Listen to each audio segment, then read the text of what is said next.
یہ کچھ عرصہ پہلے ایک ہمارا فوجی بارڈر کراس کر جاتا ہے اور وہاں ایک سکھ فیملی نے اس کو گرفتار کر دیا، اپنے گھر میں لے گئے کہ یہ کوئی سمگلر ہے اور صبح اپنی آرمی کے سپرد کریں گے۔ جب رات کا پچھلا پہر ہوا تو وہ شخص کہتا ہے جس کمرے میں مجھے مقید کیا گیا اس کی کھڑکی پر ایک بوڑھی عورت ظاہر ہوئی جس کے چہرے پر جھریاں تھیں اور بڑھاپے کے آثار بڑے نمایاں تھے۔ میں نے دیکھا تو وہ گھور کے میری جانب دیکھ رہی تھی۔ میں نے اس کو کہا کہ کیا ماجرا ہے، تو اس نے غصے سے اور نفرت کے انداز سے میری جانب دیکھ کر کے کہا کہ ہم نے پاکستان تمہیں اس لیے بنا کے دیا تھا کہ وہاں سمگلنگ کرو۔ تو وہ کہتا ہے میں نے اس کو کہا کہ پہلی بات تو یہ ہے کہ میں سمگلر نہیں ہوں، میں تو فوجی ہوں، اور دوسری بات یہ ہے کہ پاکستان تم سکھوں نے کب بنایا تھا؟ سکھوں نے تو پاکستان کے بنتے ہوئے جو ظلم کیے تھے وہ ہم آج تک نہیں بھولے۔ ماؤں کی گود سے بچے چھینے گئے اور انہیں کرپانوں کی نوک پہ چڑھایا گیا اور پھر پٹک کے زمین پہ مارا گیا۔ وہ دن کتنے دردناک تھے۔ کیا پاکستان کو ایسے ہی مٹا لیا جائے گا؟ اس کی بنیادوں میں 10 لاکھ شہیدوں کا خون ہے۔ یہ پاکستان جو ہے یہ ریت کے اوپر نہیں بنا ہوا کہ اس کو جو مرضی مٹا لے۔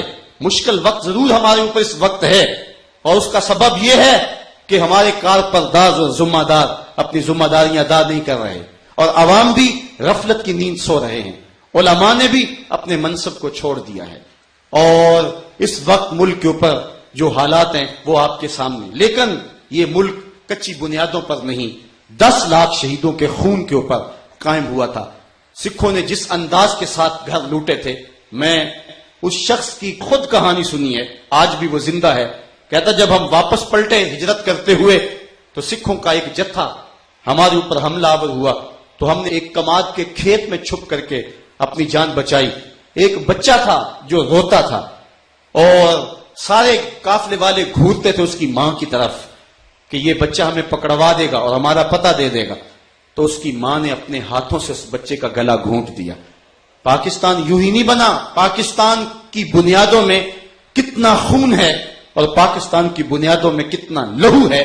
جو راستے ہندوستان سے پاکستان آتے تھے ان میں کوئی کنواں ایسا نہیں تھا جس میں مزید لاشیں گرانے کی گنجائش باقی رہی ہو، اس لیے کہ جب سکھ مسلمان جوان لڑکیوں پر حملہ آور ہوتے تو وہ کنووں میں چھلانگے لگا کے اپنی آبرو کی حفاظت کرتی۔ یہ ان لوگوں سے پوچھیں جنہوں نے یہ سفر کاٹے ہیں، جنہوں نے وہ لمحے دیکھے ہیں۔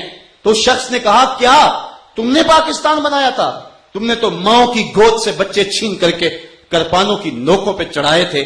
تو وہ عورت روئی، اس نے کہا کہ جب پاکستان بنا تو کتنی عورتیں تھیں جو سکھوں کے ہتھے چڑھ گئیں، ان بد نصیب عورتوں میں سے ایک عورت میں بھی ہوں، اور اب بدقسمتی سے ان کے بیٹوں کی ماں ہوں، لیکن ابھی تک اللہ کے فضل سے مسلمان ہوں اور راتوں کو چھپ چھپ کے نماز پڑھتی ہوں۔ میں تمہیں یہ بتانے آئی ہوں کہ اگر تم چھٹ کر کے پاکستان چلے جاؤ تو پاکستانی قوم کو میرا پیغام دینا۔ اس فوجی کے حوالے سے وہ پیغام میں آپ کو پہنچا رہا ہوں جو اس عورت نے جو جوانی کے دور میں 47 میں سکھوں کے ہتھے چڑھ گئی اور پھر ان کے بچوں کی ماں بھی بنی اور آج تک وہ مسلمان ہے۔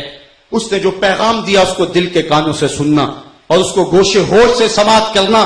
اس بوڑھی عورت نے اس فوجی کو کہا اگر تمہیں پاکستان جانا ہوا تو پاکستانی قوم کو میرا یہ پیغام دے دینا کہ پاکستان سے خیانت اور بے وفائی نہ کرنا۔ پاکستان وہ مقدس ملک ہے کہ جب میرے بچوں اور پوتروں کو بخار آ جاتا ہے تو میں پاکستان کا صرف نام لے کے دم کر دیتی ہوں، اللہ شفا عطا فرما دیتا ہے۔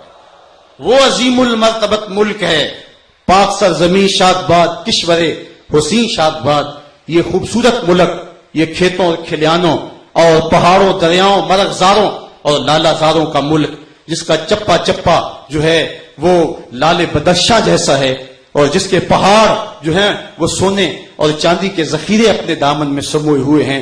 دعا کریں کہ اللہ اس وطن کے ایک گوشے کی حفاظت فرمائے، اس ملک کے چپے چپے کی حفاظت فرمائے، اور ہمیں غیرت مند باہمیت حکمران نصیب فرمائے جو اس ملک کی آبرو کی حفاظت کر سکیں۔ اور پاکستان نے صرف جو ہے وہ پاکستانی قوم کے لیے ایک مضبوط سائبہ اور حصار نہیں بننا ہے، بلکہ پاکستان تو عالم اسلام کی امیدوں کا آخری سہارا ہے۔